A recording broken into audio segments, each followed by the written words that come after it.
蓄積液のキャップが開きづらい場合があります。これシュガーセメントっていう状態なんですが、そういった時にどうすればいいか。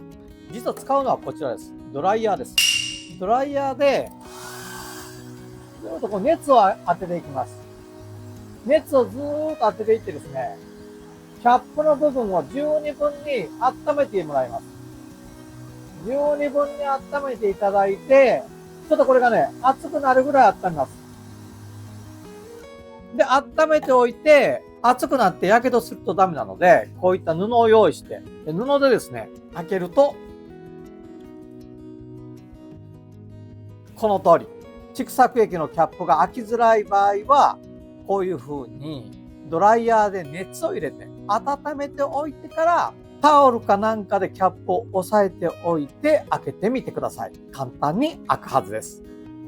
最後まで動画をご覧いただいてありがとうございます。グッドボタン、チャンネル登録よろしくお願いいたします。